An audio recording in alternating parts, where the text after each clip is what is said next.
Ask any nature photographer what inspires them to spend time in the outdoors, and I'm confident that the answer would be a universal one. It's it's not the image that they're chasing, but the experience. It's the act of looking for those scenes that move us, the sense of discovery, reaction, and excitement about a subject, location, and of course, let's not forget light. Photography is exciting when we photograph the topics we're passionate about, whether it be nature photography, rock climbing, trail running, or just a stroll in your local park. These activities act as catalysts to momentarily excuse ourselves from a busy world and to be present in nature, to be just you, savoring the moment.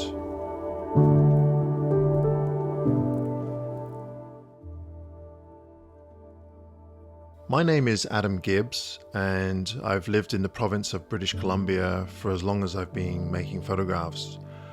I started with 35mm equipment and quickly migrated to larger format cameras from 645, 6x7, and I eventually settled on 4x5. From 4x5 transparency film to the Fujifilm line of digital cameras, Fujifilm has been with me throughout my 30-year career.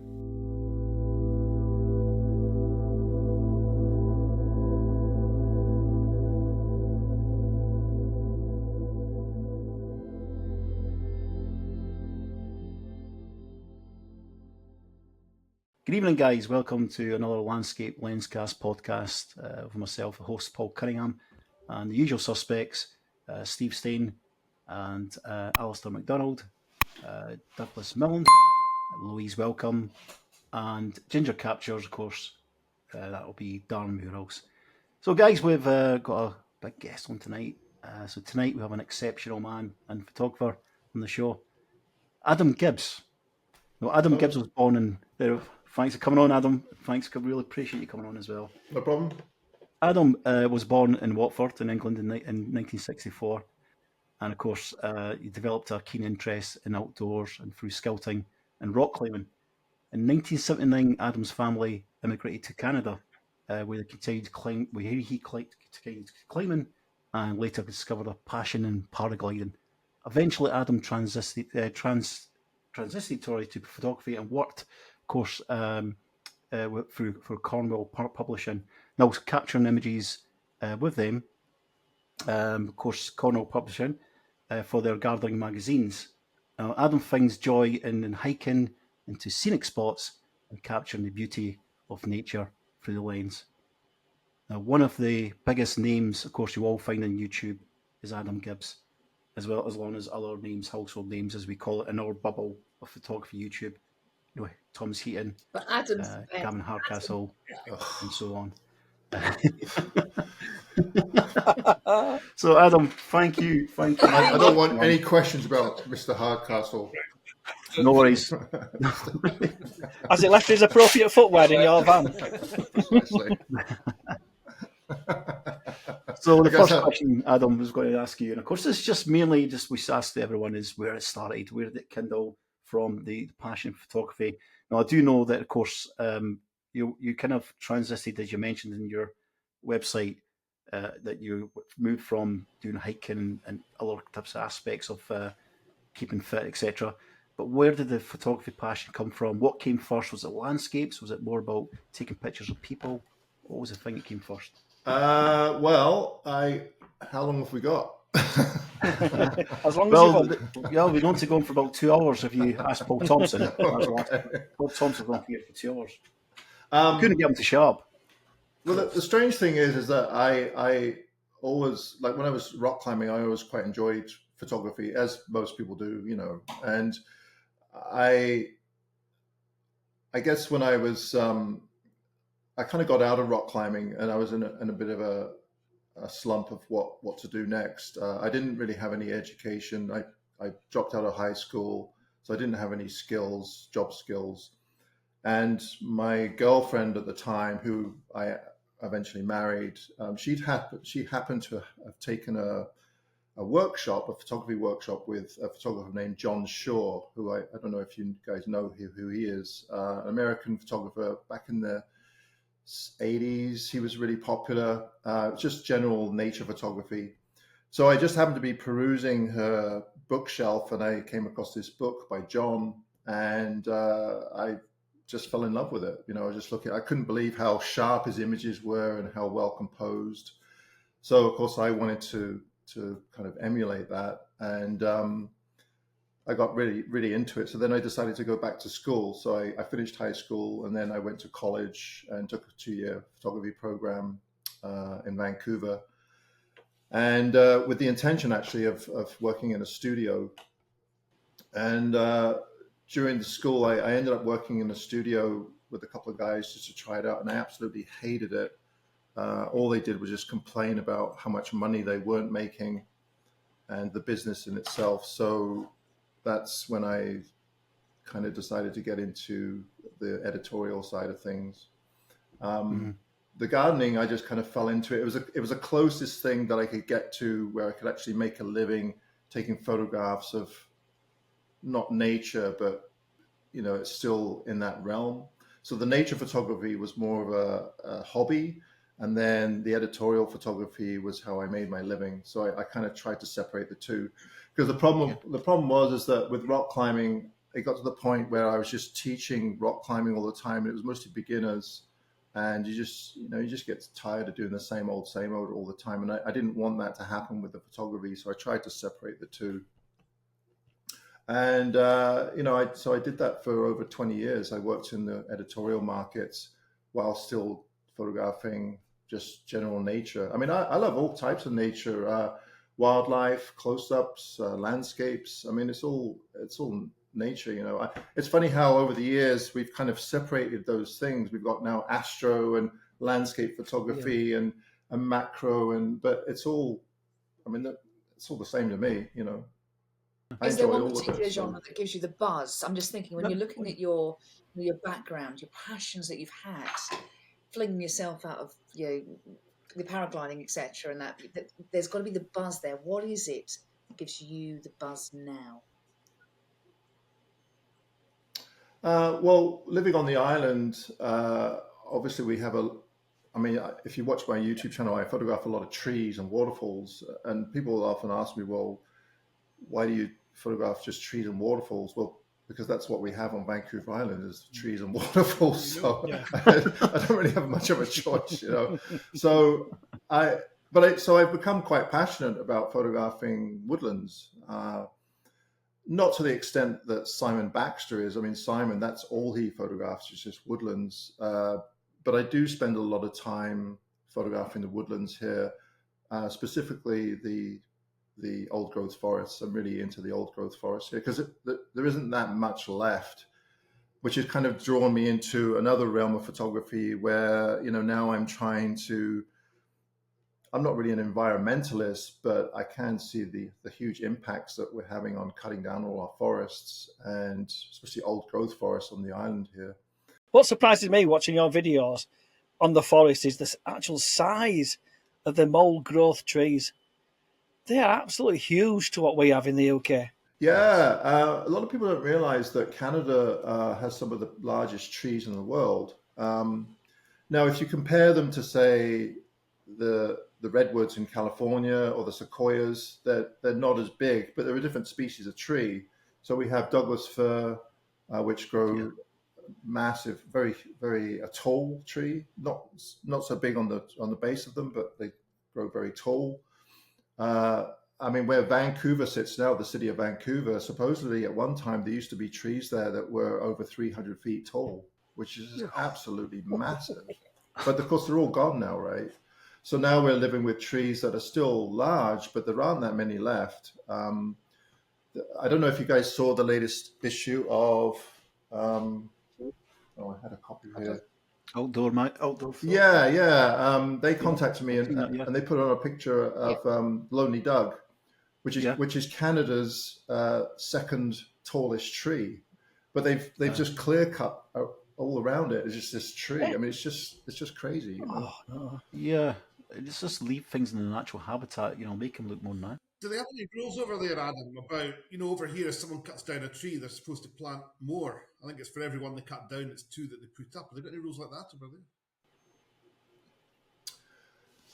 Well, the thing is that if you visited to Canada, especially on the west here, you'll see nothing but trees. I mean, the whole countryside is covered in trees. The problem is that when they start replanting all of these trees, it's all a monoculture. So they're basically just planting one species of tree. And the thing is, with old growth forest, you have multiple species of tree, plants, and all kinds of things growing in there. So it's a whole different ecosystem than what they're planting. And of course, a lot of these forests aren't well managed because we have so much land here that they'll plant the trees, but they're not really managing those forests. So the trees end up being quite small, and they're packed right in together, so that there's no undergrowth. So it's not a very diverse type of forest, and that's why they're still cutting down old growth forests, is because the wood is so much better, and it's worth quite a bit more. I mean, some of those logs are worth just thousands and thousands of dollars, and the other thing is that they'll end up shipping them off to, say, Asia, just raw logs. So they're not even being milled here. They're just shipping off raw logs to Asia, which doesn't make any sense whatsoever. No.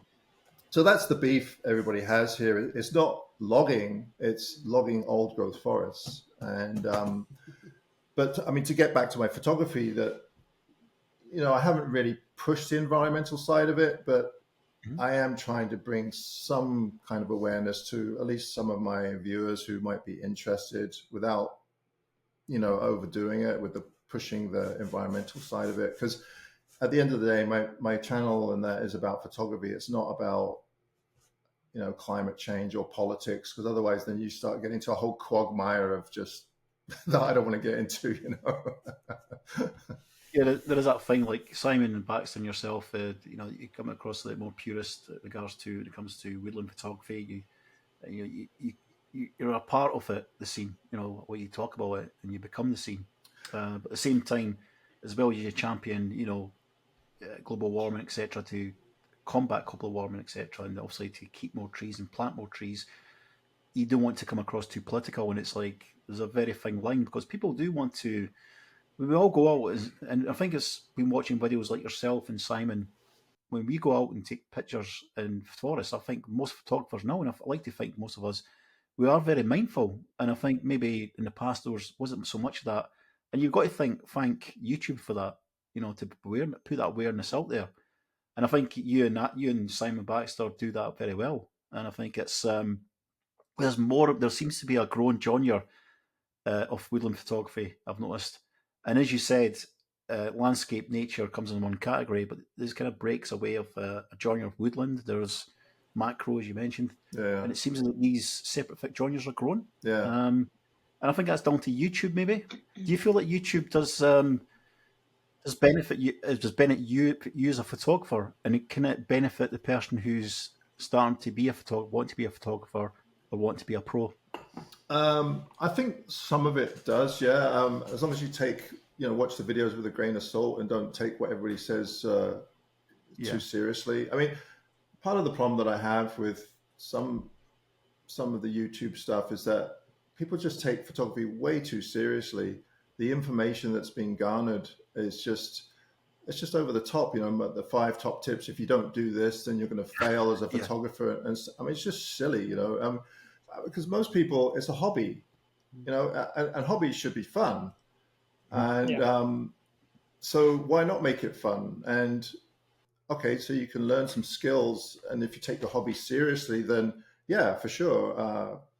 It's great to learn some new skills, but not forgetting that if you go outside and you're worrying about your camera settings and worrying about composition and all that and not having fun, then you're in it for the wrong reasons, you're out there to enjoy your environment, what you're in. Yeah, and it's funny because Alistair Ben and I talk about this a lot. We've come to the realization that photography really. I mean, who am I to tell you what to go and photograph and how to shoot it? You should just be if you see something that you really like and it, for whatever reason it moves you in a certain way, then photograph it. But it doesn't matter how you do it. Just shoot it, And then once you've taken your photograph, then perhaps you might want to start thinking about, well, how can I improve on this composition, or is the light any good?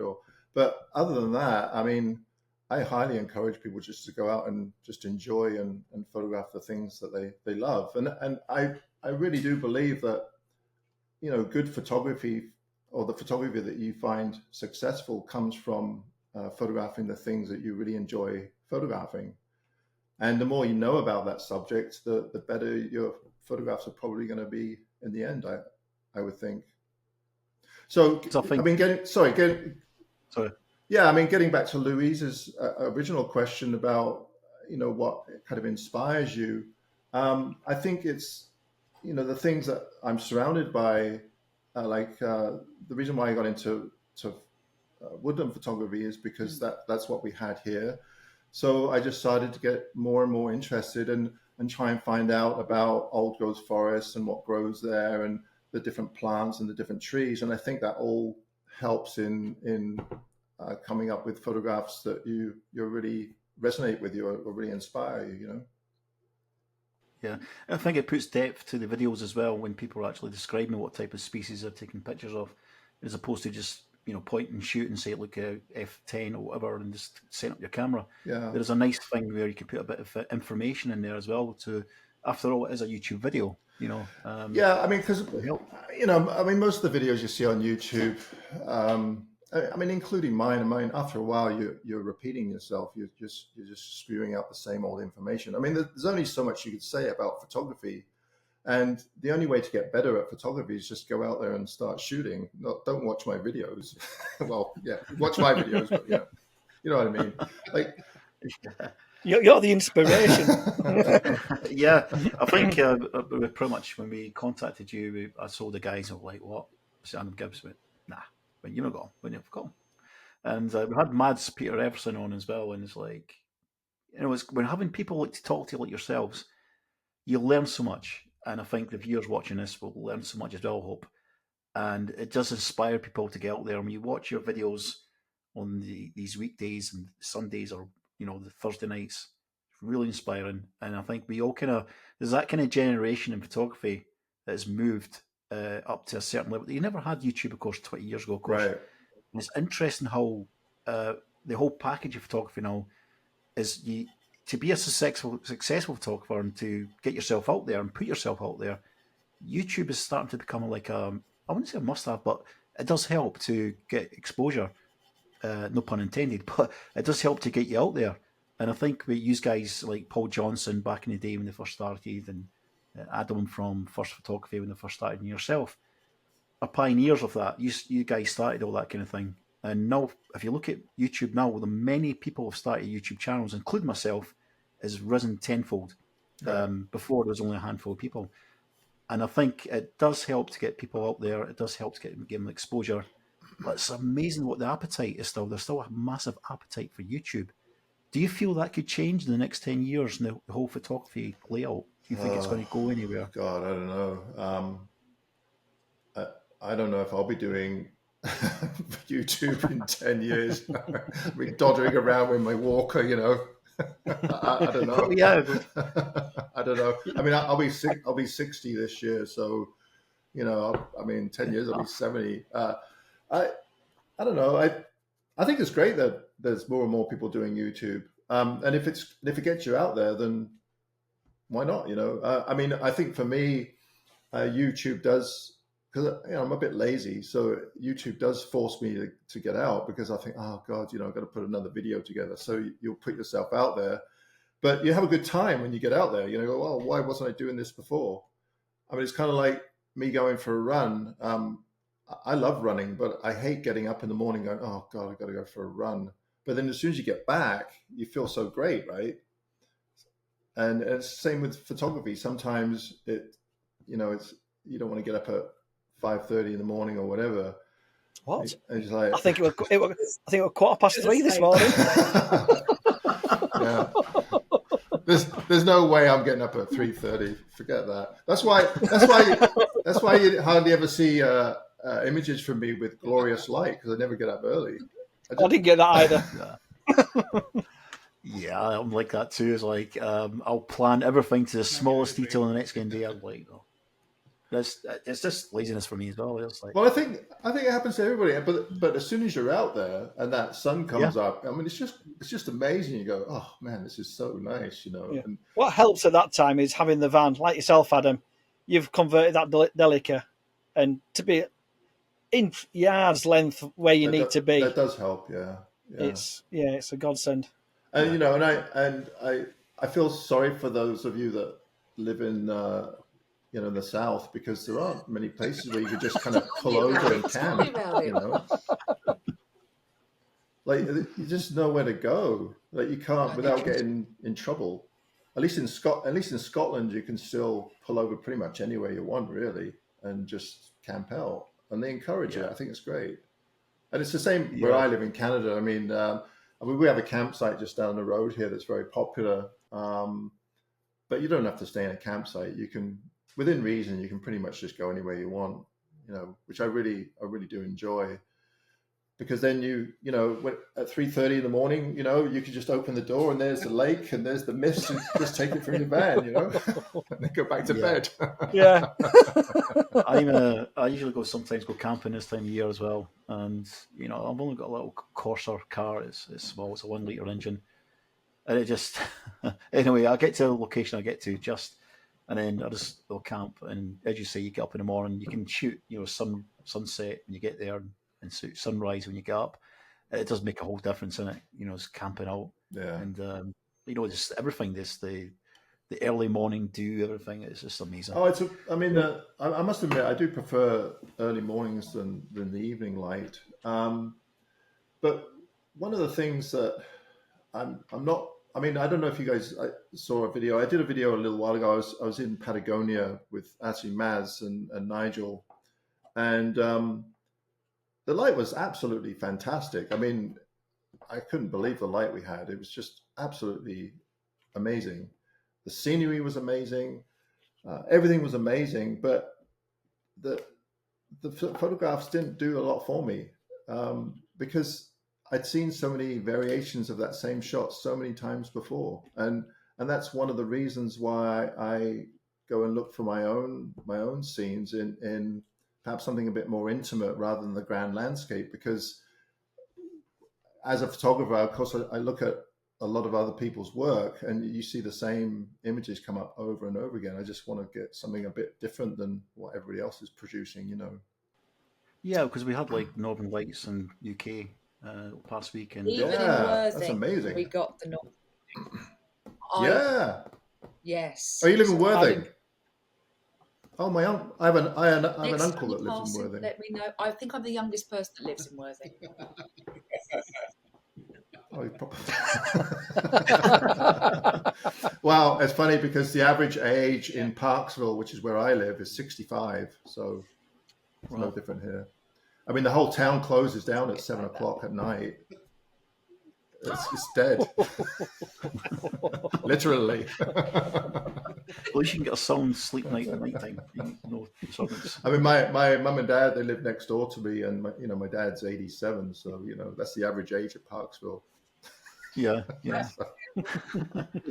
So you're just bringing that average down a bit. Hey? You're bringing that average down. Not really. I'm catching up. So what we'll do now, guys, is with the long anticipated viewing of the images, some stunning images, we're going to put up on just now. So normally we put a little clip on before, which is a little cheesy clip off. The guys love it. They absolutely love it. But for some reason, can you not? I can't tonight because we don't have the software to integrate that. So what I'm going to do is just going to shove the images up. You can add it on afterwards when we don't have to listen. I'll edit and don't worry. You're not escaping this one. Yeah. It's incredibly cheesy, Adam, and That's a cheese we fix do it. again. We do it. She says to relax our guests. Oh yeah. Partly because they can't believe what's going on. No, we're kind of just. They're all scared to Jesus all each other watching it, to be fair, but anyway. It's time for that part of the show on Landscape Lenscast Podcast, where we all take a look at the images for this week from present and past. Yes, my friends, it's time for that part of the show here on Landscape Lenscast Podcast, where we all take a look at the images for this week from present and past. This week's images. And this is Adam Gibbs' images has been sent to us. I was going to go through his images, and we're going to get a narrative from Adam and the guests tonight. So, Adam, can you tell me more about this scenic winter image? And of course, I have seen this in your book as well. It's absolutely beautiful. Well, when I lived in Vancouver, there's three ski areas right in town. So we have Mount Seymour, and then there's Grouse Mountain and Cypress. And Mount Seymour was the closest one to where I lived. So for me to drive to the parking lot was about 40 minutes. So it could be absolutely pouring rain in Vancouver, but up higher, obviously in the mountains, kind of like going up Nevis or anything like that, there would be snow up there. And so I go up there quite often. The nice thing about Mount Seymour is that, well, they used to, I don't know if they still do, they used to have a webcam up there, so you could actually see what was going on. So if you're getting tons of snow, or if it was sunny up there and cloudy down below, then it'd be easy for me to drive up there. And then the summit would involve another hour and a half of slogging up the mountain with snowshoes. There's a well-established trail up to the top. So I used to go up there a lot, and of course, living on the coast, the snow is very wet, so it just, when it hits the trees, it just acts like plaster on them, and creates these, we call them snow ghosts. So this was just a couple of trees up on one of the summit of Mount Seymour, and then over the years, I've got quite a good collection of really great snow images from up there. I haven't been up there for a while now. I did a YouTube video probably 4 or 5 years ago now from up Mount Seymour, but I haven't been back there since. The one problem with it is that now, because there's more and more people living in Vancouver, it's a very popular area and it's a very small area, so it gets tracked out really quickly. And if you want to go up there now, you have to get a permit to park, because the parking just gets crowded. So it's getting more difficult to predict when to go up there. Like I'd usually wait for a good snowstorm, and then you'd have to get a clear spell afterwards, and then go up, and then you'd get amazing light and all this great snow. Oh, nice. Yeah. So I mean, just the snow sticking to the trunk and everything, the trunk coming through, the contrast of it, it's just beautiful. Yeah, and the separation as well. That's the separation on the left-hand side is great. Yeah, I had to add contrast because it was, as you imagine, it's very, very flat light. So I did have to add contrast to the tree. We don't get that in Worthing, I tell you that.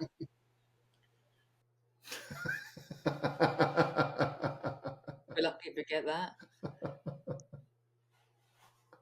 I really like it. I'd like to say I've seen similar in Scotland, but only very, very rarely, and it's really nice to see that as it is, and it's a nice crop. I can kind of imagine that it was a much bigger scene, but you cropped in really nicely with that. And it's just the sort of, it's a little frame within a frame of that trunk plastered in snow with the heavy snow behind. I just love it. Yeah. Yeah. The purity of those whites, the purity of it. Yeah. Yeah. Yeah, I mean, some of this stuff has been done in Photoshop. Like the the whiteness, because it had quite a blue cast to it. I seem to remember, because it was pretty miserable up there actually. So I brightened it up because especially lately, my photography, I tend to like my shadows and everything quite open. For a while there, I was going through this dark, moody. I don't know why. Everything was dark and kind of gloomy. But now most of my images tend to be quite open shadows, and I just like the brightness. So often with these types of images, you'll have to color correct them somehow because they usually a tinge of blue in there. Yeah, usually with snow images, you do get that, don't you? Yeah, I mean, I don't mind it so much. I mean, if you're trying to portray coldness, then a bit of blue can help. But in this case, I think it looks better as just pure white. Yeah, that's a beautiful image. Shall we go to the next one, guys? Now that is beautiful. Oh, wow. Oh, nice. Rainbow. That's the front, isn't it? That's the outdoor photography. When I've got it in my bedroom. That sounds more dodgy than I intended it to. Yeah, it's not that good. Oh, here it is. Hang on. that comment was forever more stuck in my head.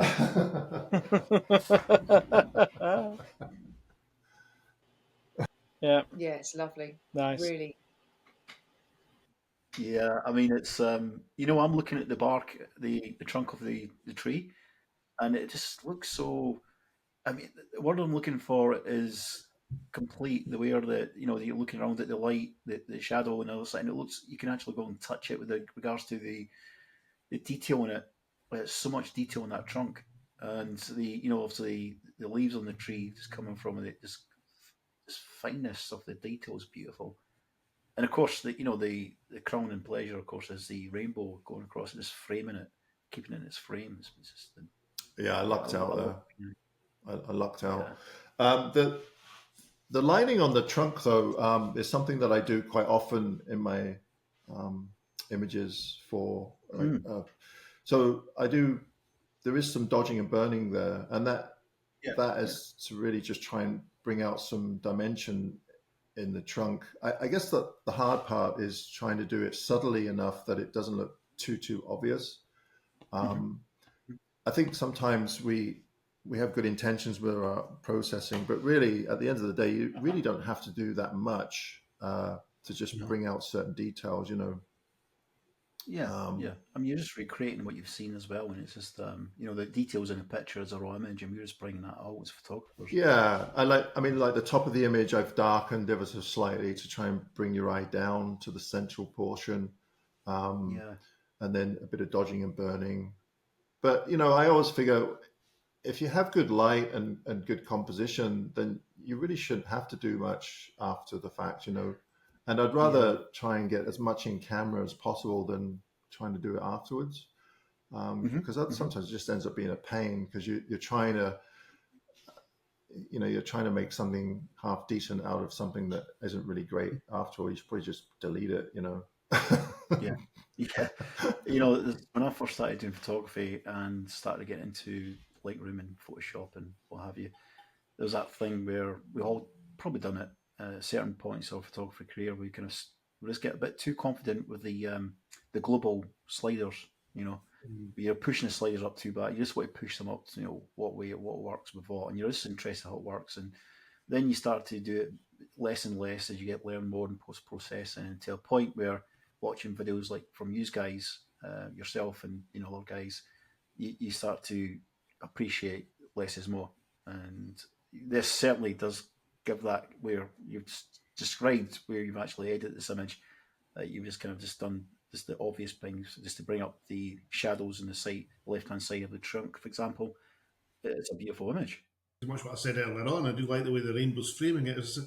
I was going to ask about the rainbow. I mean, it's just appeared when you were there. I mean, did you see the rainbow and set the camera up, or did you have the camera set up on the tree and the rainbow just suddenly appeared out of luck? No. So this area, to get to it, I take when I do a workshop, I take people up. There's a logging road. I'm standing on a logging road. You used to be able to drive up it, but it's gotten so rough now that it's getting harder to drive people up. So we just walk up there now. So you get a good view of Lonely Doug pretty much all the way down the road. So I saw the rainbow and then thought, oh, that'd look awesome with Lonely Doug. So I ran down the road with my camera and then just lined it up to where I wanted it with the tree. And it worked out in my favor. It reminded me of, remember that story that, did you guys ever follow Galen Rowell? No. The photographer Galen Rowell? Name's down. No. Okay. Well, Galen Rowell was a mountain adventurer and photographer, and he had a famous photograph where he had a rainbow over what was it now? It was a Buddhist temple somewhere in the Himalaya, and he has this whole long story about how he had to run for 2 or 3 kilometers to try and line up this rainbow with this temple, and it was one of his more famous photographs. It kind of reminded me of that, except I didn't have to run 2 kilometers. I just walked down the road a few hundred meters. But yeah, that's a cracking image. Steve, what's your take on this one? How you've selected to put the tree in the centre of the image, to be quite honest with you. Normally you'd put the tree on the right, the rainbow would be on the left, but it works so well central of the image. And then how you've managed to, because obviously you've got to work with a lot of speed to get that.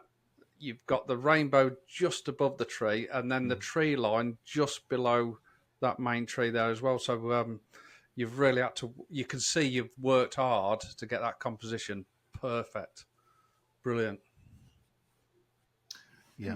I mean, You'll probably notice that a lot of my photographs, I often put things right in the middle. It just looks balanced to me. I'll often put something in the middle, and then if there's slightly more weight on the right or left, then I'll bring the object over to that side.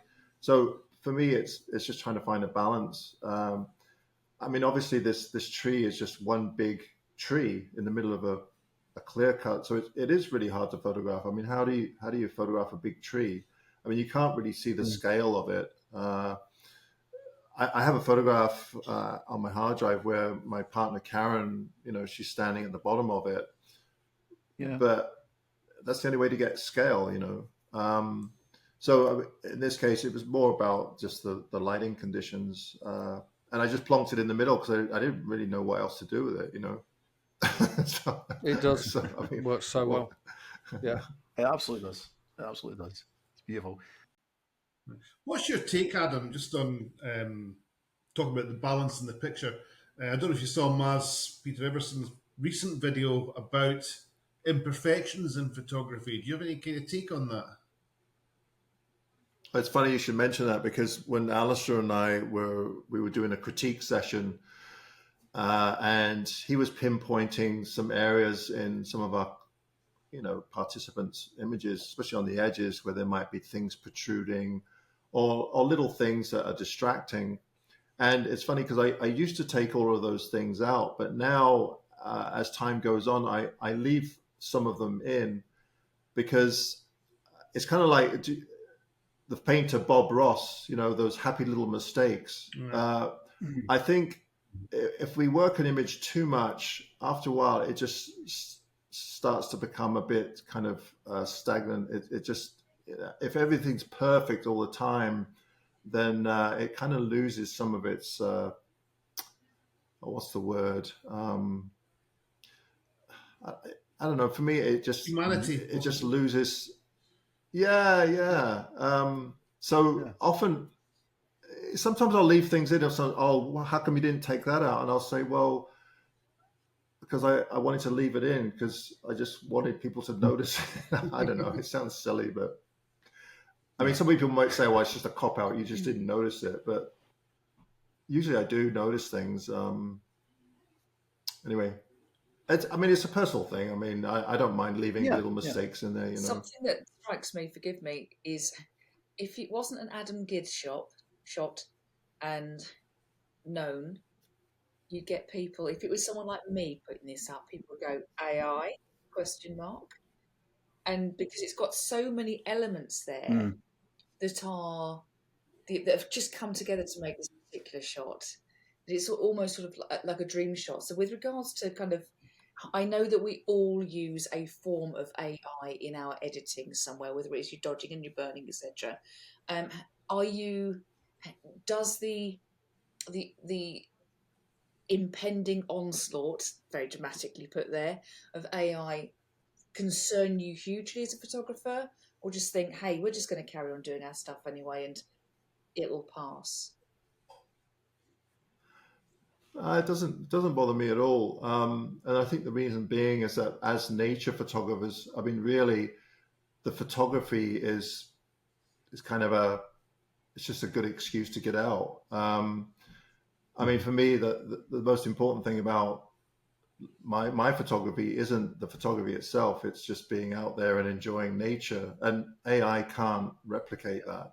So the final image, I mean, sure, you could use AI, but you're not going to get the same enjoyment out of it as actually being there and making that photograph. So if you really truly believe that if you really do enjoy being outside and enjoying just romping in the woods or your local park, then that's 99% of being a nature photographer and just enjoying it, right?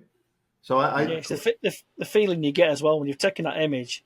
It automatically brings back all the memories of being there. And really, at the end of the day, I mean, we're taking photographs I hope we are for ourselves. I mean, we're not really taking them for other people. Now, I show my images and I really enjoy it if they resonate with other people, but that's not why I take them. I take them because I want to take them. That's what I enjoy photographing, Now, in other realms of photography, AI, I definitely it's going to be a huge problem for people that photograph products, even weddings to some degree, I think. And it's one of the things, like, you can't create people. You can, but AI can't get the personal thing to it. Like, if it was, I don't know, but weddings or like street photography, for example, to create something in AI, sometimes you can see there's something not quite right, if you know what I mean. Well, yeah, for now, but I mean, give it another few years. I mean, it's getting pretty darn good, Yeah, but to be out there and experience that, the image is just a bonus to capture the day, isn't it? It's to be out there with the rain hitting your face as you've seen the rainbow coming through, or just after a storm. That's what it's all about. It's like you say, it's getting out there, isn't it? And that could never be precisely AI'd. It doesn't matter. The image is just secondary to being out there and experience that. It's simple as that. Precisely, and I mean, I even mentioned this in my book. I've done all kinds of activities outside, rock climbing and paragliding and so on and so forth. But I mean, really, they're all really just excuses to be outside. Photography is just another excuse. I think if someone's buying a print, for example, they want to hear the story behind the print. They want to, a true person who wants to buy art wants to know about the artist. If AI won't give you the artist, it will just give you like a made up image. So if I was buying an image that I really loved and I wanted to put it on a wall, I would like to know about it. What was the story of the image? Sure. And I think YouTube gives that as well, of course.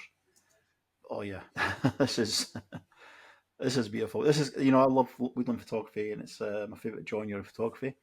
And I loved seeing just kind of remnants, old trees, fallen trees, etc. as well. Even though it's not nice to see, but yeah, it's just a part of the woodlands, a part of the makeup of the woodlands. So is this in, of course, Vancouver Island? I'm going to say, I presume so. Yeah. Yeah, this is probably one of my favorite areas to visit. Old growth is called Carmanah Provincial Park, and to get to it, it's quite hard to get to because you have to drive down a logging road for it takes about 2 or 3 hours to get there. It's 90 kilometers. It's not very far, but it's the road's a bit rough. And it's not that well visited because once you get there, you just end up at a parking lot and you walk down a hill and you're instantly into this old growth forest. So if you don't really enjoy trees that much, then you probably wouldn't go and visit there. Like there isn't any facilities, or it's just an old growth forest. But I absolutely love it there. I've been there lots of times. Actually, I'm thinking of going back there next week. I think why I enjoy it is it's probably one of the largest areas on the island that still has a pretty good forest of old growth. Like it hasn't been logged, or they're not small cut blocks. Of course, the hard part is getting decent light because you're down in a deep valley.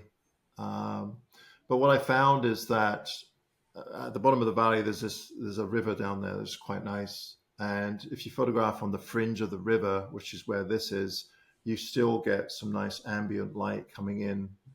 Because if you look at this photograph on the left side is actually a clearing where the river is. So that's where the light's coming in. And it was actually quite miserable that day. It was raining, but there's still some really great light, just ambient light coming into the forest. If you go into the central part of the forest where there isn't any clearings, then the light gets quite difficult. Yeah. I'm liking because of the lichen on the trees and the moss and just all these ingredients. This makes this picture, it's beautiful. Like Steve does a lot of woodland photography too. Steve, what's your take on this one? It's just superb. Just picking up on what you were saying there is the local. I'm not going to call it a forest. It's a local woodland where I go. I always tend to sort of end up in one area, and it's where the light comes through.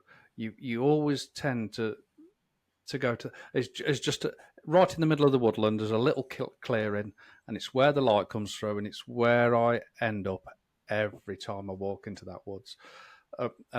So you're just drawn to that. That you only need a little bit of light to come through, but that little bit of light just changes the woodland completely. And I think it's a good thing to sort of scout round the edges of the woodland as well and things like that, and so that light can just penetrate in a little bit. Yeah, but no, it's just phenomenal. Yeah. I mean, one of the things I try to recommend to people if they are getting into woodland photography, because woodland photography is not easy. Woods are so messy and it's hard to find. You might find a nice character tree and then it's surrounded by mess. But what I recommend is people just go into the woods and rather than photograph specific subjects, just look for what the light is doing and just follow the light.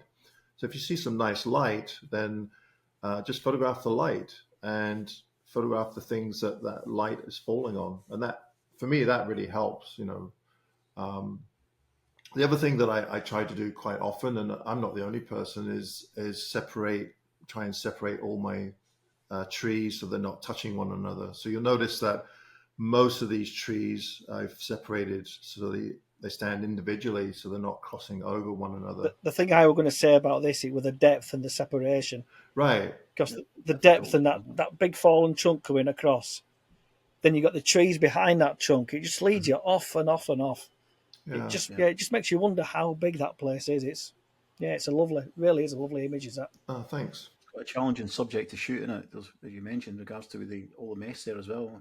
Well, it was funny because I do have a lot of trouble in this woodland. The trees are massive. It's beautiful. The light's often really lovely, but it's really difficult to show the scale. And of course, they are very messy. There is a lot of deadfall and big trees that have fallen. But I remember I went to this location. I was actually with Karen. And I got all excited because I could instantly see that there was something there, but it was just by the light. It was just the light that I was enjoying. And of course, when you do have these trees that have fallen over, you can kind of create some really interesting angles.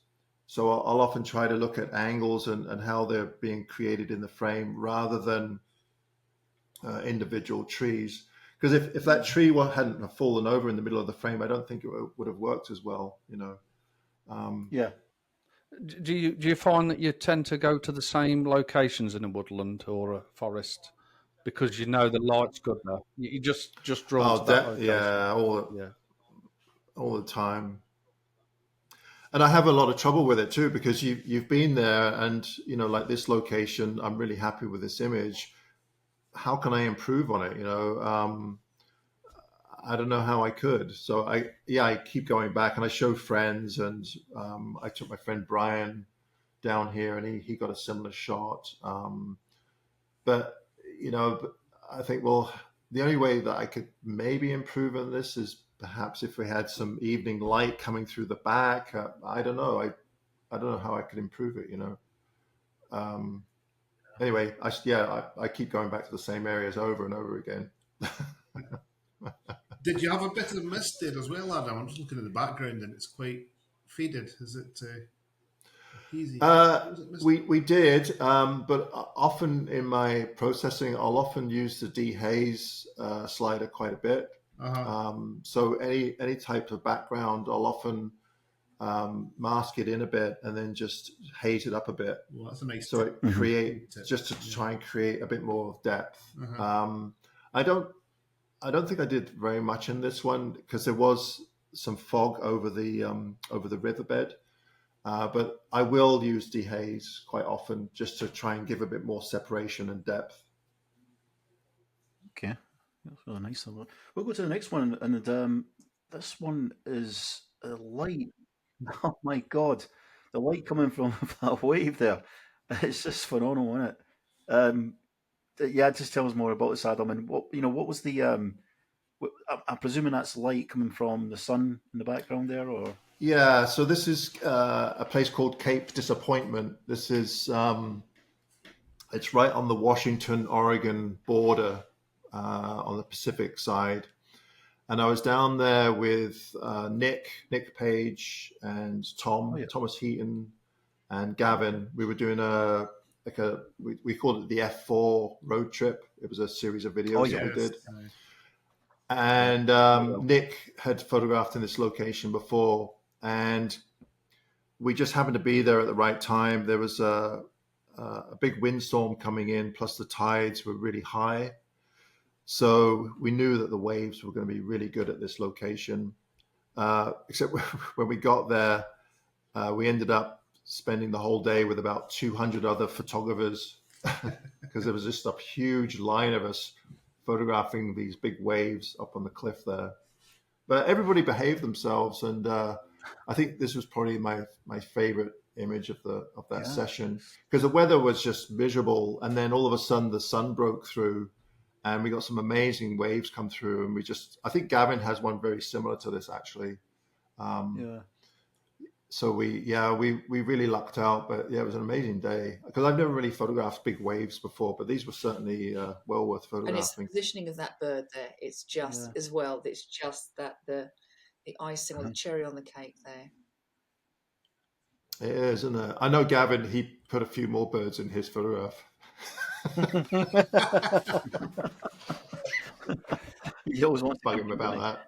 He's got like 4 or 5. Oh, where did those birds come from, Gavin? I don't remember those being there.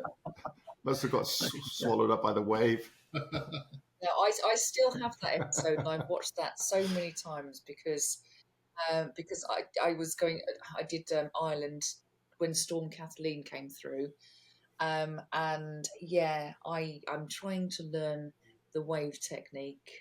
I haven't succeeded so far, and just for the record, Worthing doesn't get these waves, so I have to trust elsewhere.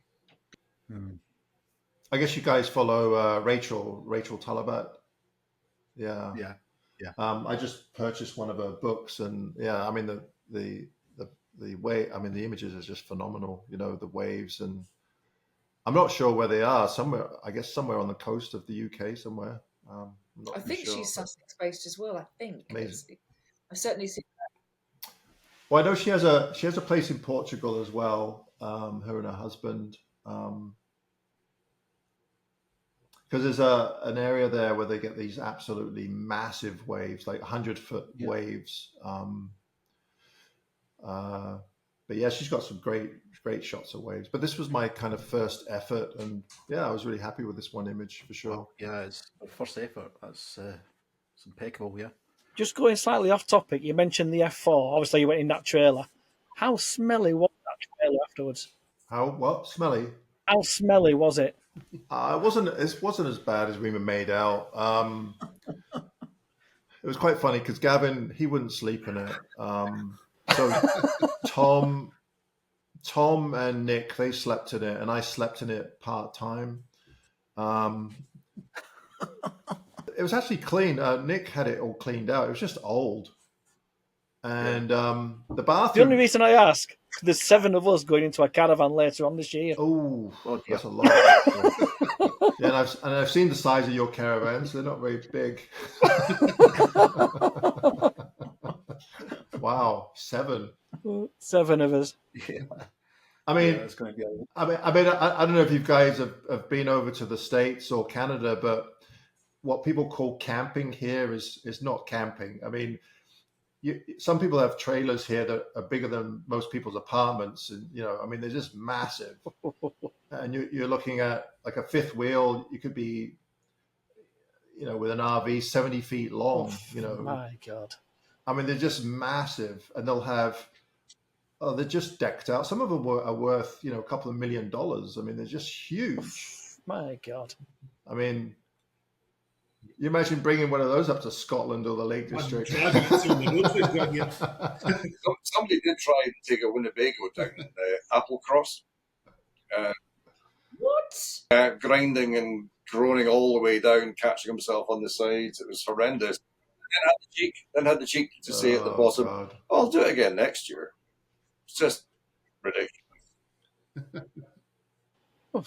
Yeah, I heard the Isle of Skye is just a nightmare in the summer because everybody brings their campers up to the Isle of Skye. And of course, it's all single track, right? So the traffic jams must be horrendous. Yeah.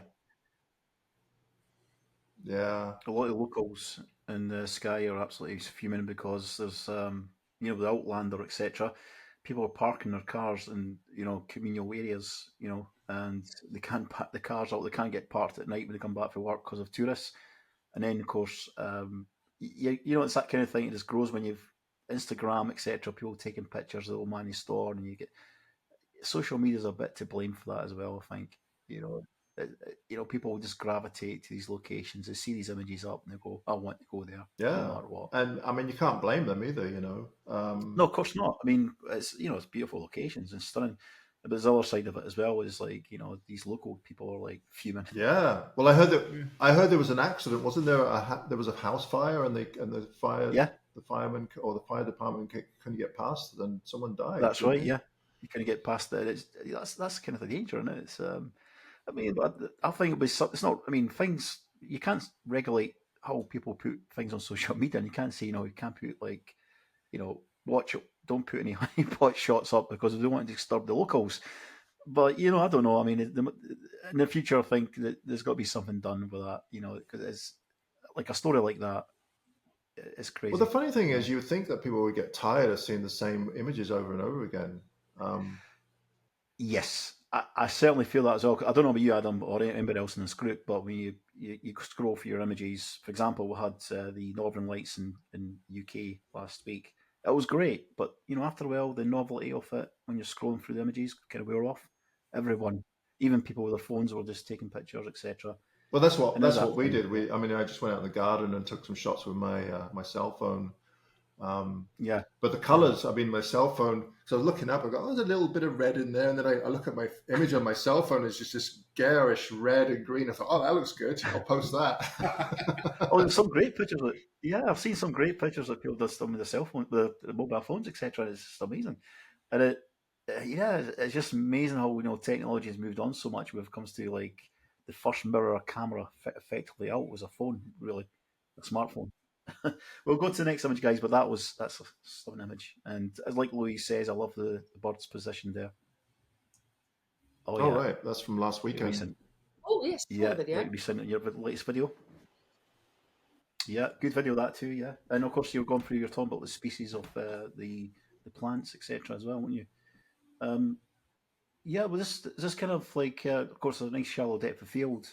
What was this like at f.4 or something? F.2? Something like that. Yeah, I used to have a 200 millimeter macro. I used to do a lot of macro, and then I kind of got out of it. So I sold my stuff, and I wish I hadn't now, because every now and then I get the urge to do not really tiny things, but wildflowers. I like photographing wildflowers.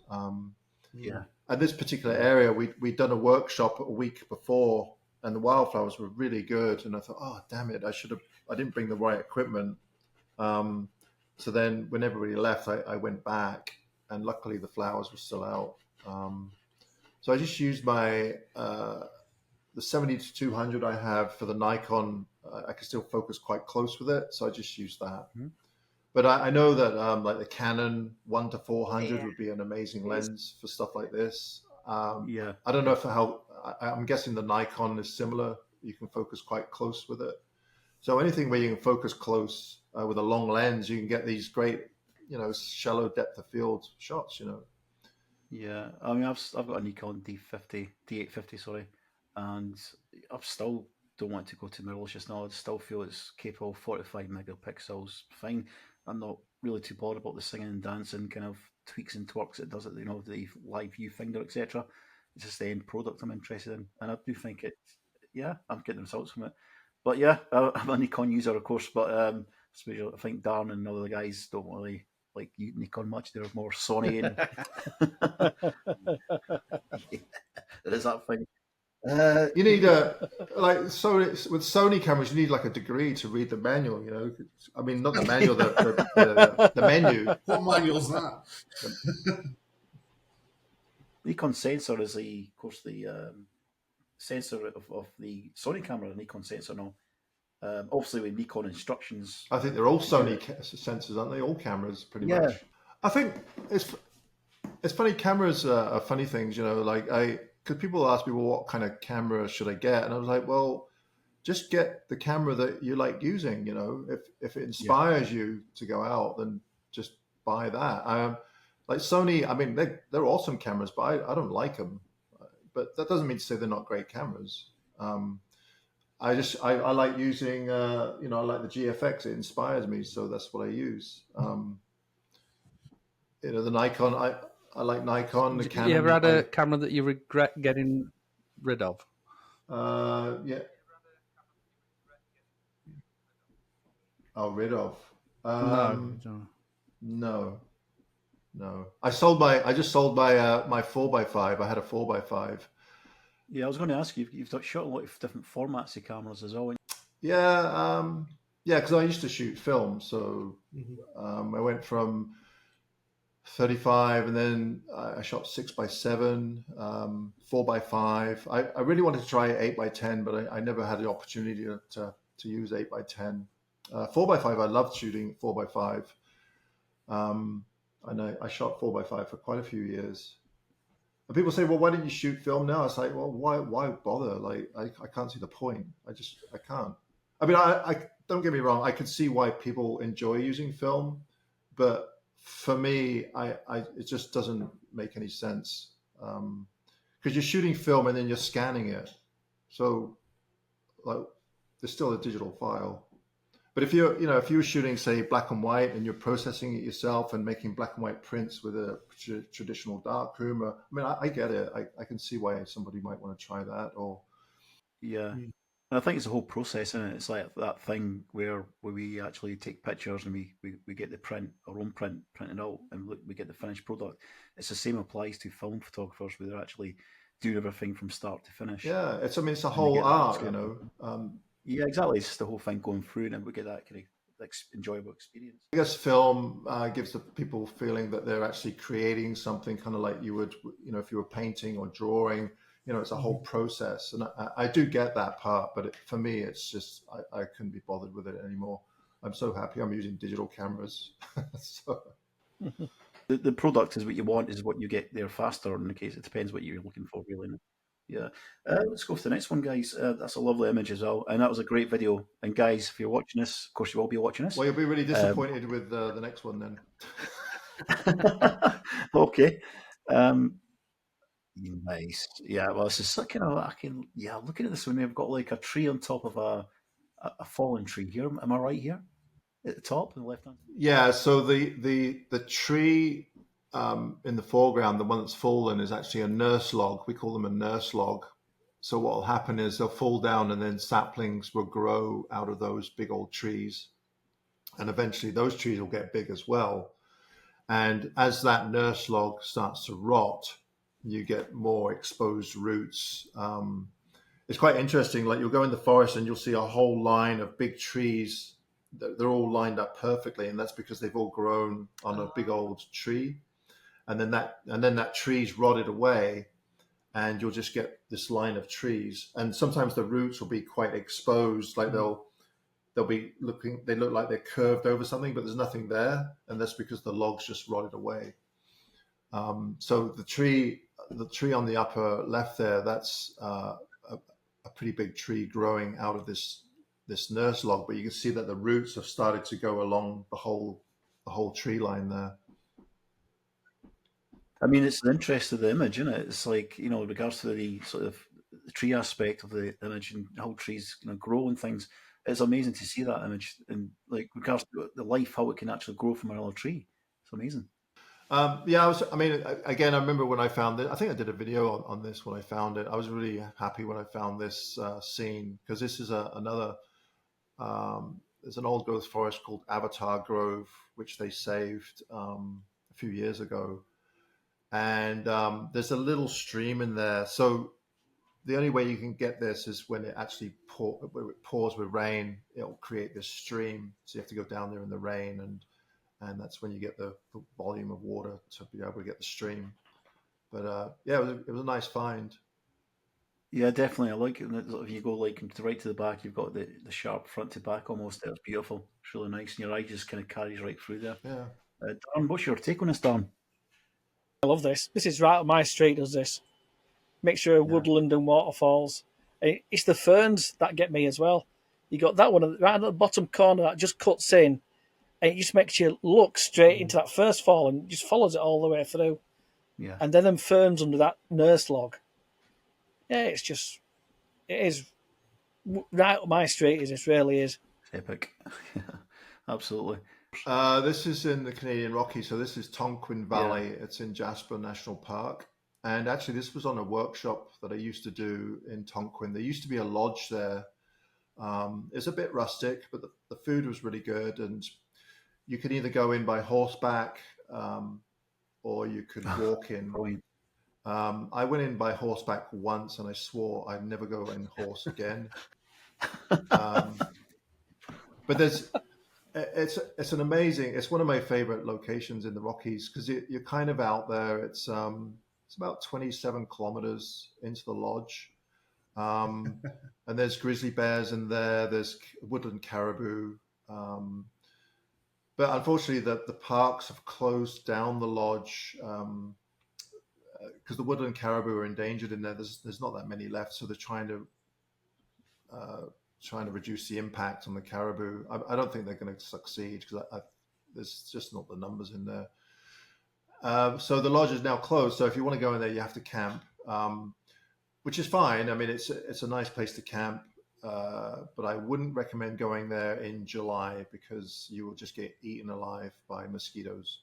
It's in there. Yeah, the closest thing we've got to that is midges. Yeah. Yeah, but the Scotland midges, they're a different breed. Yeah. They are irritating, and it's like this is a time, especially when you're near the water and things, they gravitate to human skin.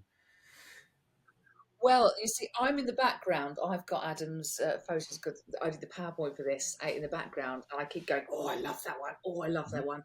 And for me, the icon or the icons here are the three trees on the kind of in the background, peculiarly that are sticking up. The conifers. I just think they're absolutely stunning, and it just draws the eye in towards the mountain at the back there. Yes, very much like this. I'm very excited for the next one. So when that image comes up and it kind of follows on the theme from this one, there's going to be lots of squeaking my end going, "Oh, that's gorgeous." It's just beautiful. Okay. Well, if it's worth hearing Louise squeak, let's do it. Oh, oh. Do it. Adam, this is. Oh, I hate these boys. The background of this, the real depth and the darkness of the background in this, it just sets off the entirety of the image. It is just stunning, stunning. Oh, thanks. Yeah, this again. This is Mount Seymour, and it's funny because I've said this a number of times, but people will often think that I've manipulated it, like the sky. They think, well, what's going on with the sky? Well, the thing is, it's not sky. I'm actually shooting down, looking down from the top of the mountain, looking down. So what I'm looking at is actually a valley in shadow, but there's no snow in the valley. So of course it's just a dark void of conifers. And I have darkened it slightly, but if you look at it on the original file, you can see trees in the background very slightly. But yeah, I mean, with that contrast with the snow and I have another version of this with first light, and it's funny because I show people the two versions. I say, which one do you like better? And everybody tends to like this one better. The other one's got more orange light in it, and it's typical morning light, but this one's quite soft. Yeah, it's one of my favorite winter images. Is it shot with a 100 to 400 for a bit of perspective compression as you're going down the hill? I can't remember. I think I put it in my. I can't remember. Yeah, I can't remember what I shot it with. I don't think it was that long. I don't think it was that longer focal length. Great. Yeah. I'm just loving the warm tones there with the cold tones as well. If you look at the lights and it changes the cold on the right hand side to the warmth from the left hand side. Now there is one bit that I had to manipulate, and that was right in the middle of that valley are a bunch of snowshoe tracks. So I had to take them out, and the snow tracks were actually mine, because this is the way up to the top of Seymour. So I had to clone out my own tracks, which was a real bummer, but just the way it is. Mm-hmm. Yeah. They kind of ruined it, so I really had to clone. Yeah. That's the thing, and I think it's so easy to clone them out anyway. Well, that's the problem with snow, because as soon as you put your tracks in it, you've ruined it. So you have to be careful where you're stepping, and especially when you're with other people, you think, okay, can I move forward now? Because I want to go forward, and they might be trying to get a wide angle, and then you ruin their shot, Yeah. That was a beautiful shot, Adam, and thank you. And just move on to the next one now. This one is, it's just the foreground on this one as well. It just grabs you as well, isn't it? And then, of course, it's that kind of thing. You got the foreground, midground, and background. Everything there. You're looking at these three aspects of the image, just drawing you right in there to the mountain with the light at the top of it. It's beautiful. Where is this? Around the Rockies as well? Is it? Yeah, this is called Mount Assiniboine Provincial Park. It's quite a popular area with photographers.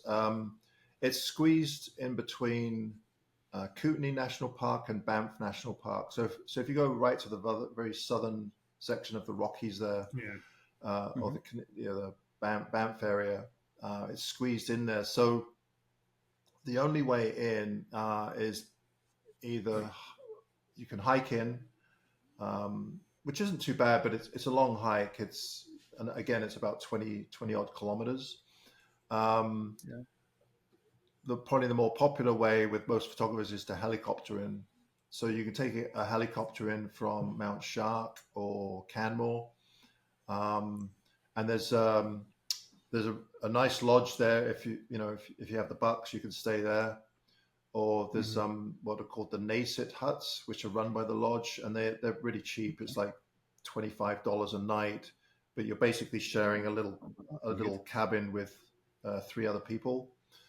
And then they have a really nice cook shelter there, so everybody cooks in the same shelter, or you can camp there. So, and actually, this was the last trip Yeah, I think this was the last trip that I took in there. I've been there several times, but this is where I first met Alistair Ben. Okay. Alistair and I had been talking online for quite some time, and we finally got to meet in Mount Assiniboine. So this was quite some time ago. This was probably about 14 years ago now. Wow. Yeah, about that. Yeah, no, that's stunning. And the detail you've got in that separation between the reflection on the left hand side, the reflections in the middle between them foreground rocks. It's just Oh, thanks. Yeah, we lucked out with some. I mean, that's the thing with landscape photography. I mean, at the end of the day, it boils down to conditions, doesn't it? And light. If you have good conditions and light, then you're halfway there, you know. So we lucked out with the fog and then the morning light hitting the peak. So yeah. Yeah, that's a beautiful shot. Just I'm looking at the kind of you know, you can see through the water at the front. It's a wide angle lens presumably for that. Yeah, you can see through at the front, but you got the reflections at the side where it's not kicked in properly. No. So, but they kind of mirror the angle of the hill behind. So Yeah, it's quite nice that way. I can't remember what focal length it was wide. Yeah, and I think I had to. Yeah, and I think I had to. I mean, it's been quite some time since I processed this, but I think I had to do some dodging and It burning works. It works. on the foreground lake. Some parts were a bit brighter than others. Yeah, no, I was really happy with this one. Yeah. Great. So yeah, we'll just move to the next one. And this one I liked. It's kind of stuck out when I was seeing this one. It's just beautiful. I'm going to say it's a leaf. Is that a leaf? Yeah, it's a magnolia leaf. So magnolias, for whatever reason, the fleshy part kind of falls apart, but then you're left with this skeleton. And they last for quite some time. Actually, I just noticed because we have in this house that we just moved in, we have a magnolia in the back, and there's some leaves lying on the ground exactly the same as this. So basically, all I did was I was at a public garden, and I found one of the leaves. So I just walked around until I found something, and I just placed it over the top of these primula, and then just took some shots. This is an old image because this was taken with film, so Oh, okay. probably like 20 odd years old. That's 25 years. You're just staring at it for ages, just working out, the detail in it. Yeah, it scanned pretty good, that one. Yeah, that's a cracking image. Okay, well, yeah, guys. Anybody want to talk about more about this one? Is there anything that you feel that kind of to me, it just brings out the old and the new. Like the end of one life and the new life is coming up underneath it. yeah, very nice. Okay, we'll move on to the next one there. So, oh, another really old one. Well, we're really going back into the archives now. So, the clouds are amazing, and I'm presuming this is you've got like cool. You have got cool tones in the front here in the foreground, and nice warm tones there, magenta tones in the background. It's a lovely separation there of the tones in this one. I like that. And is this, of course, I mean, I'm going to say again, is the Rockies, I presume, yeah? No, this is the Coast Mountains. This is actually, I'm actually standing on Whistler Mountain. And this is called I forgot the name of it now. So the mountains just to the left, that would be Blackcomb Mountain. So you guys have probably all heard of Whistler, right? The ski area, Whistler. So at the backside of Whistler, there's a massive provincial park that's just all mountains and wilderness. And there's lots of hiking back there. It's called Garibaldi Provincial Park. So this was near a place called Russet Lake. And there's actually a massive hut there now. There never used to be. There used to be a little tiny hut, and you just camp there. But I haven't been back since they've built this new hut. There's a really cool ski traverse that goes all the way from either Blackcomb or Whistler, and it does a horseshoe around all the mountains and then back to the other ski area. I think it takes 3 days. It's called the Spearhead Range. supposed to be a classic backcountry ski route. So this is actually the Spearhead range that I'm looking at. This was I shot this with a 4x5 camera, film camera. So I used to lug up my film camera, and change film in the backwoods. So you can imagine the weight was a bit overwhelming, but it's doable. Yeah. But yeah. So this was a 4x5. But the nice thing is, with digital now, if you get a good scan of some of these old film files, you can really bring out a lot more detail than you could have otherwise before. Yeah. So obviously the foreground, I can really brighten that up now, because I had to use grad filters, because film obviously it just couldn't handle the full range of light and dark, right? You can kind of see the transition. The trees at the back there, in the midsection there, they're quite dark, and that's where the line of the grad filter was. Right. Okay. Yeah, it's a lovely separation, but I do like that kind of effect. We'll go, guys, to the next one, and I want to talk about Adam's new book as well, which I have had a look at, the pleasure of having a look at it. So we'll move on to this final image. Oh wow! I like minimalist. I love the minimalist of this. Is the two kind of, it looks like two conifer trees, I presume they're just lined up nicely, equally, and yeah, just the sky.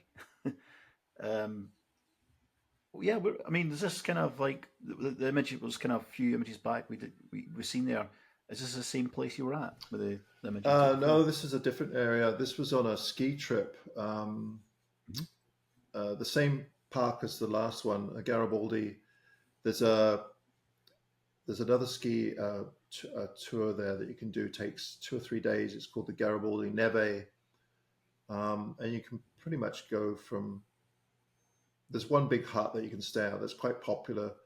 So you can stay in the hut, and then the next day you go over the glacier, and then down to Garibaldi Lake, and then down the other side. It's a really great ski actually. Yeah. But this was up in that area again. This is with my 4x5.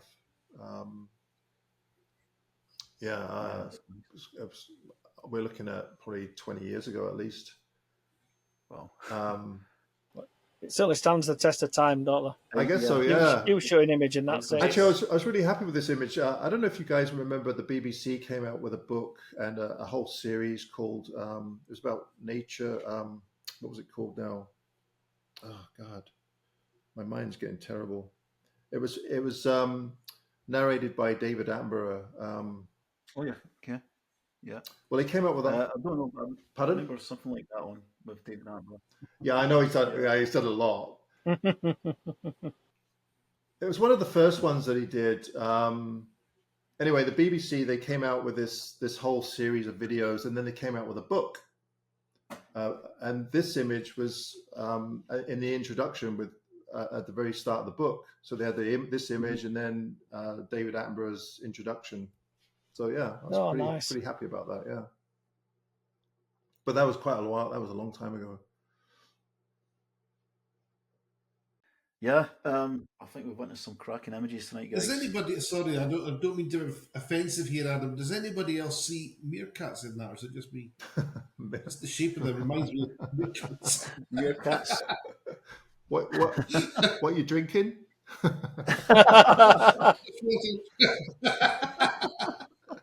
Maybe. I'm trying. Well, I think I can see where Doug's coming from, but I was thinking of something else actually, not meerkats, but I don't know, two like father and son kind of thing, or like mother and daughter. I don't know. It's okay, Doug. You can see whatever you want. Yeah. Help me out here. Your source. Okay, on that note, guys, we've witnessed some cracking images tonight, and I'm sure the viewers have seen some cracking images as well. So we're going to go back onto the screen again, and oh Christ, can we just get this up and talk about this one, right? Fair enough. Well, so looking at, of course, this one is also the separation of the trees to the background there is really cracking. But was this the same 20 years ago? It's the shadows that make it, Yeah. Yeah, the shadows. Yeah, it's just kind of. And the strategic positioning on the back ledge there, gorgeous. Yeah, I think one of the things that I try to encourage people to, I mean, if you want to create depth, then you need contrast, right? So Yeah. as soon as you put something light or dark against the opposite, so in this case you have dark, light, then all of a sudden you can create that depth that you're after. If you just don't have the light, then you're not going to get that contrast. So you have to either, somehow bring contrast into your image in processing, or wait for the light where you do get that contrast. It's funny that I always show this example to people because I was really proud of the separation with the background. And it's one of the things that, I mean, I'm still just as bad as everybody else. You forget, you get so caught up in the subject matter that you forget what's going on in the background. But I remember that when I took this, I made a real effort to try and separate all those trees in the background, because at the time I thought they were really important to me, and I think it shows. As soon as you look at it, that's one of the first things you notice is the trees in the background. Yeah. Yeah. It's the detail as well. The shadows, as Louise said, and just looking at the trees in the background, they stand out because you're attracted to the coolness of it. It's really nice with regards to the coolness of the temperature of it. Yeah. And the foreground's nice and warm, and you've got this long shadows. Really nice. The other thing about snow that's really interesting is snow is it's funny because I remember folk used to ask me, well, how do I get white snow? And I said, well, you have to photograph snow in bright sunshine to get white snow, unless you manipulate it in Photoshop, because snow reflects pretty much any color you throw at it. So if you have a cloudy day, you're going to get blue, gray snow. You're not going to get white snow. So the only way to have it as white is on daylight. And of course, then in the shadows, you're just getting ambient light. So then it's going to be more blue, Yes. But I always found snow, I love photographing snow because of its reflective qualities. You could photograph it pretty much all day and you still get light in the shadows because it's reflecting light back into the shadows. So,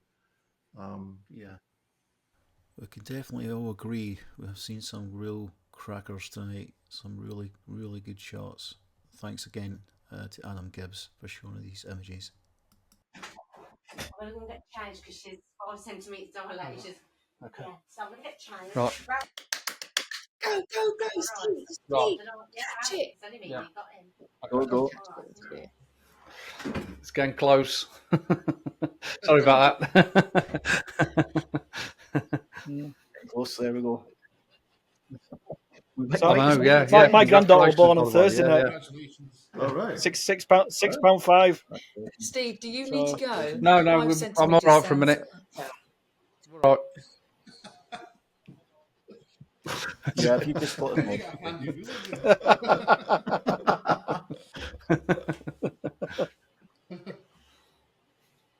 It's from the bedroom. So right.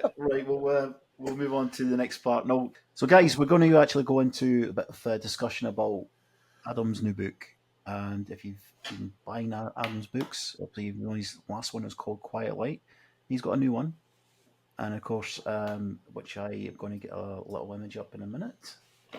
Somebody's banging a pen or something against the table as well. That's coming. I think it might be Adam. I've been watching Adam's hand every Adam, stop it. When it happens, keep your hands out. And Adam, I discovered the joys of Douglas's Alexa earlier on as I shouted, Alexa, play the stripper. And she did. Naughty girl. Naughty girl she is. I'm all set, guys. Okay, so I mean, I've come at the wrong time when Louise is talking about this, but Louise, you want to finish off? I'm quite intrigued. I'm quite intrigued. Anyway. Were they with their heart attacks all over the place? That's just been my husband. I'll leave that in.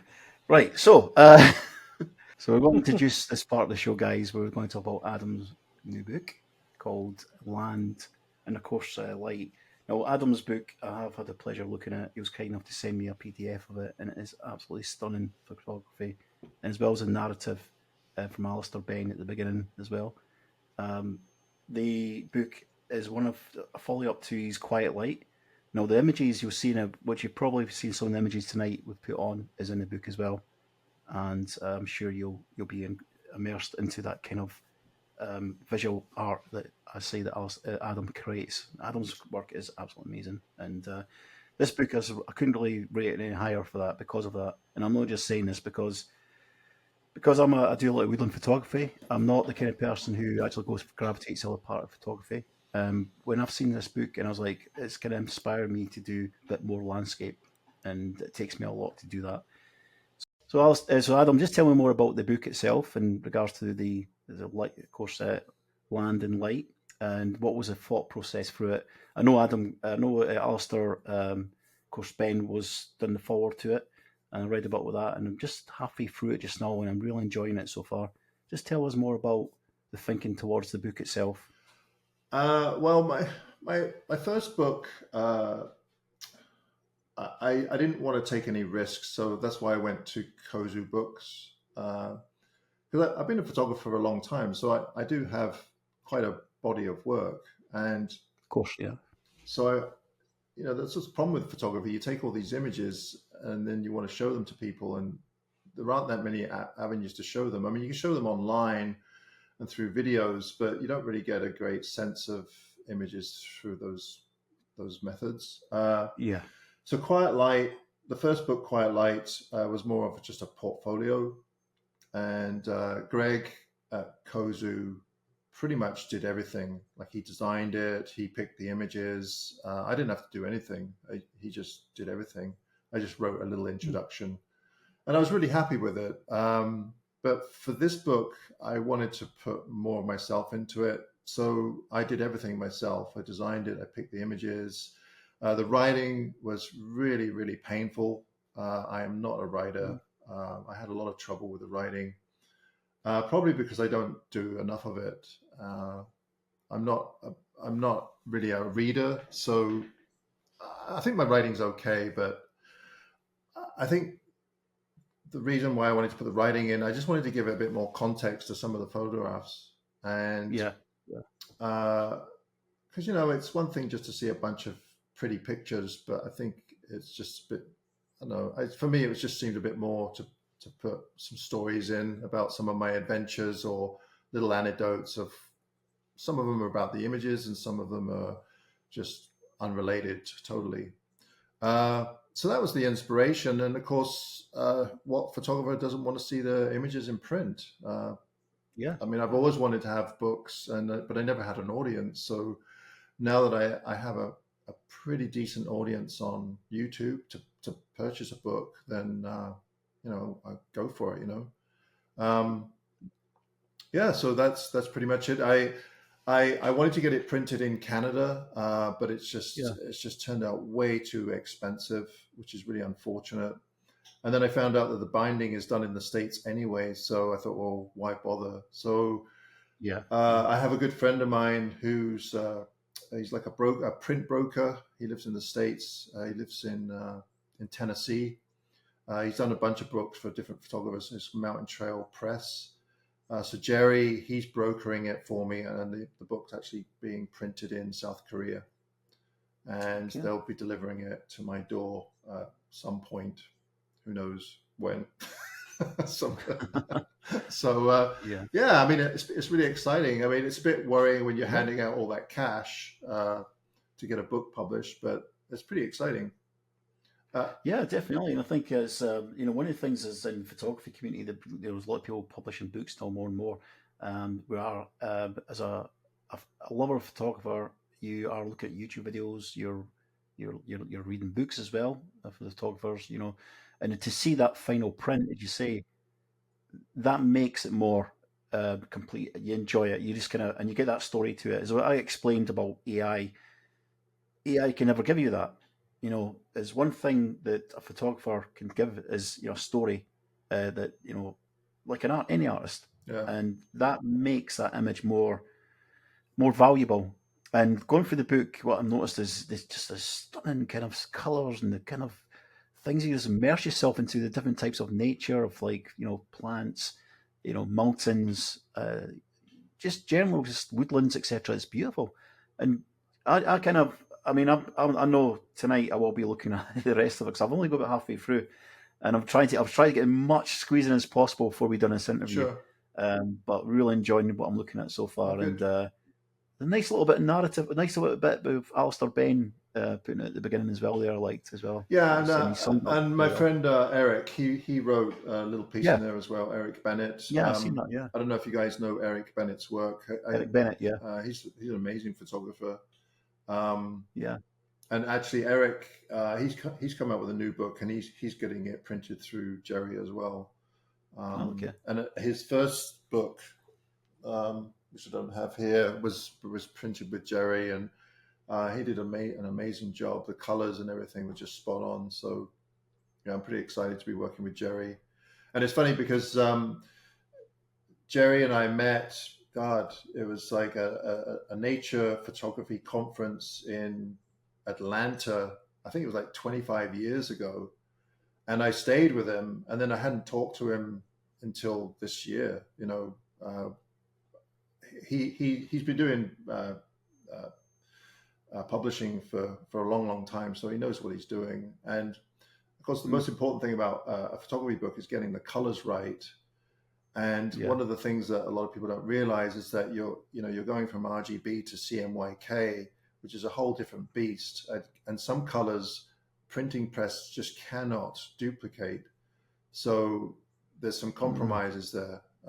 Some colors are just really difficult to print, especially greens, magentas. People don't realize that, So the biggest problem is trying to get the colors just right. So what will happen is, so the book is finished. I've sent it off. He'll send it to the printers.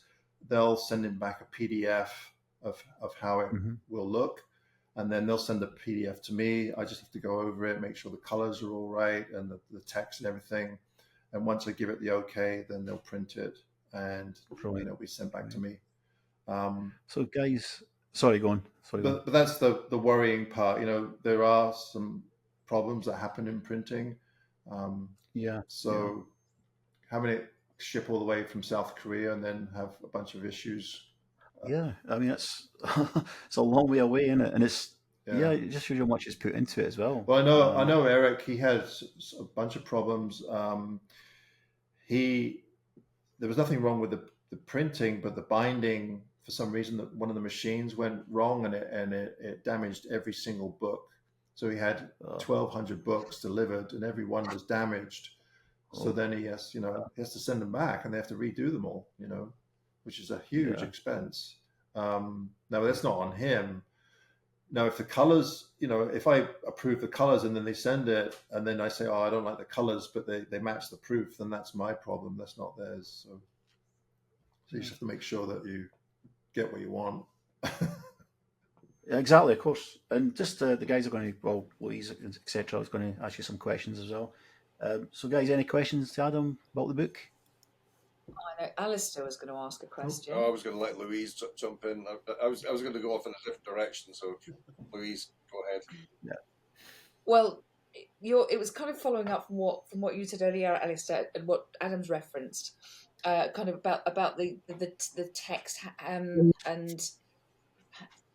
sort of how you find that balance of how much to say. Because as I say, I've got some photography books behind me, which I love, but they are very much 3 words, that's it, nothing more. And other ones very much going into the detail.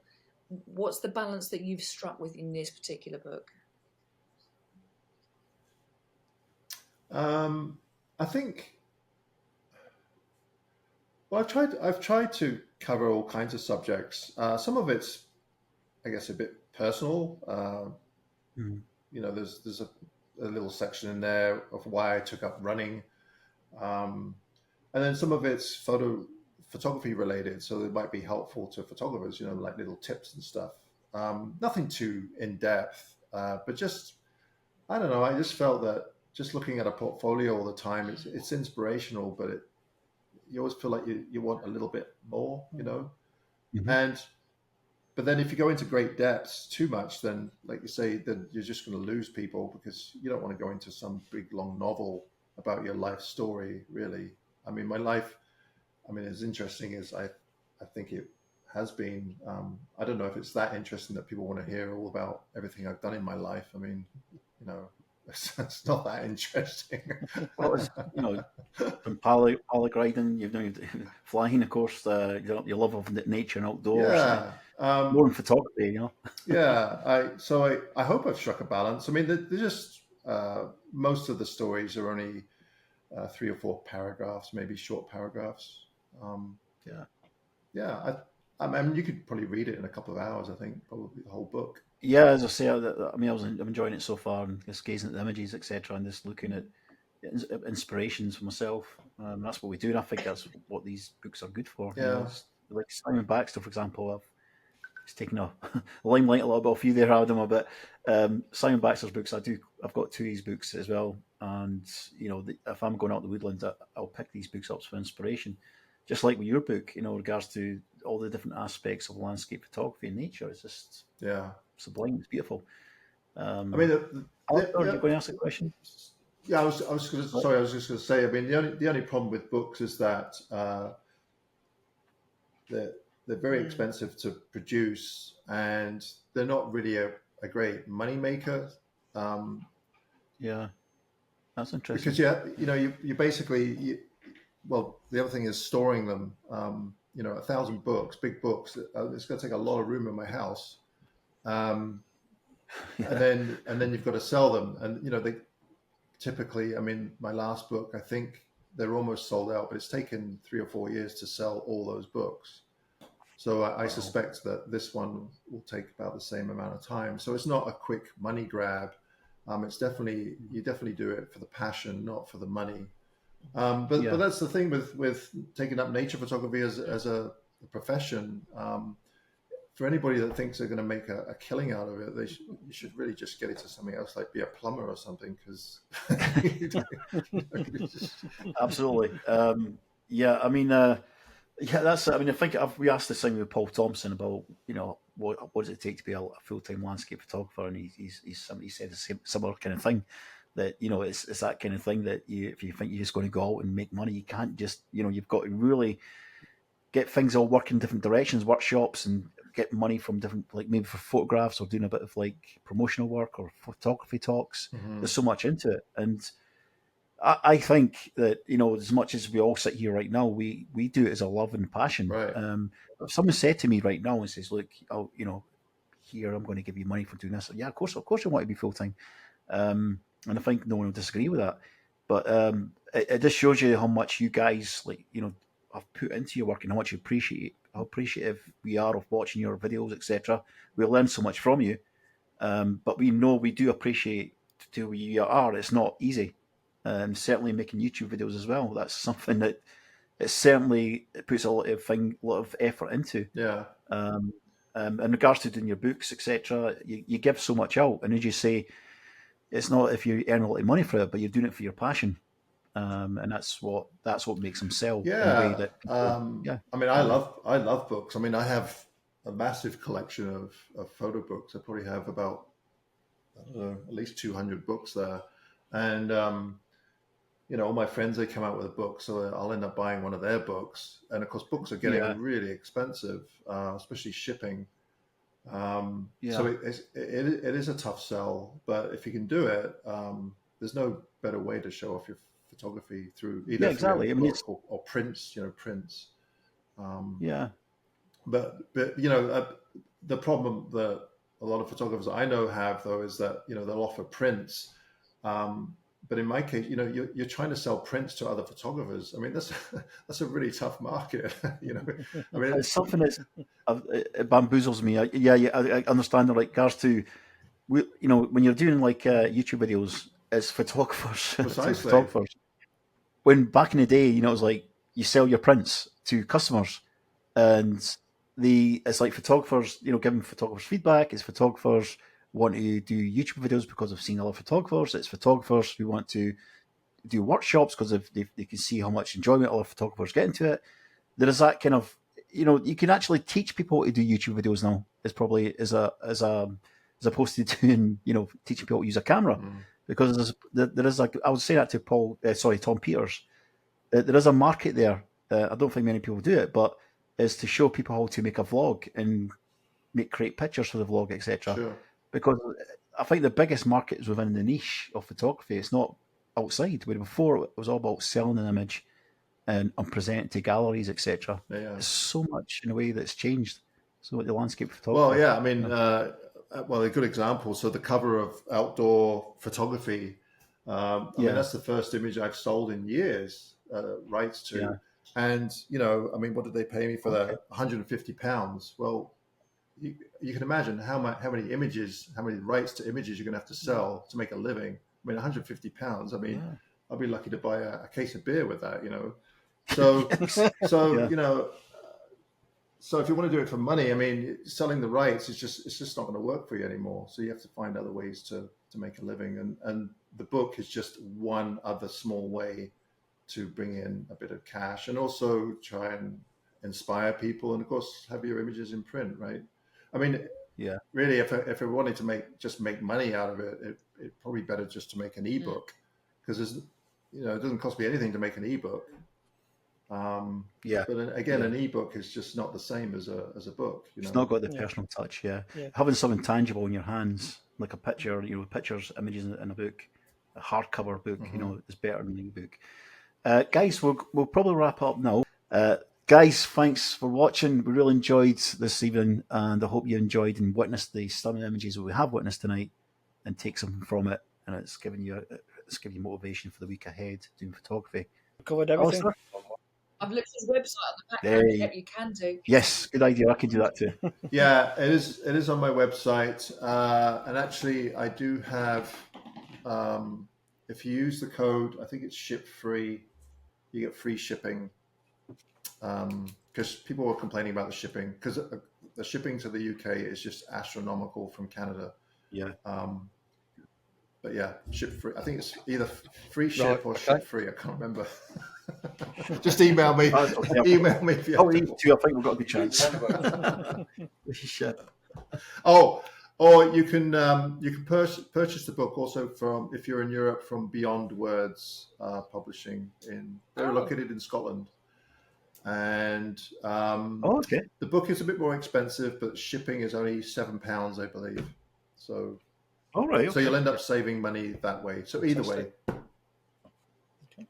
Great. I will pause it there. Guys, we'll put that in as well into the podcast. I should have actually asked that. Well done, Steve, for putting that up there. Adam, when is the book? What's one of your books? Yeah. I can say you do warn people about the shipping cost. You do warn people about the delivery time as well. I just wanted to say it came super fast, and I was super pleased with it, because Antarctica, I'm never really going to get to go to, I'm pretty sure, and really enjoyed the pictures that are in there. So thank you for that. Appreciate it. Well, thanks. Appreciate that. Do you remember the webinar you done? You done a webinar when it was like promoting the F4. Yeah. I was one of the guys who got Nick Page's, videos. I kept on putting. It was like the question was, who did Adam Gibbs' feet massage? Whose feet were Adam Gibbs massaging? And it was Thomas Heaton. So I just kept on putting Thomas Heaton. And it's like, Thomas Heaton, it looks like we've got someone here. It looks like Paul Cunningham. But I'm not too sure on this. I'm like, I cheated because I kept on putting your name up all the time. Well, kind of, because the question before there was you, I think, as well. So I kept on putting your name up. And I think Greg Snell said, yeah, we've got Paul Cunningham up, but it's Paul. Well done, Paul. You've got, I think it was Nick Page's Luminosity Masking series. Oh, okay. So I was quite happy with that, actually. So, yeah, that was my 15 minutes of fame. Right. There we go. But yeah, anyway, all seriousness, guys. We'll of course, we'll put a little kind of link below if that the book gets, released before we'll put a link below this video. All right. If not, wait anticipation. All right. Great. Thanks. I appreciate that. Great. So thanks again, guys. And thanks for all coming on tonight. Adam, thanks again for coming on. Hey. Adam, take care now. We look forward to seeing your work as ever and your next video as well. All right. And take care. Nice meeting. See you guys. Thank you very much. Have a nice evening. Cheerio. And you, yeah. Bye. All the best. Bye-bye. Bye-bye.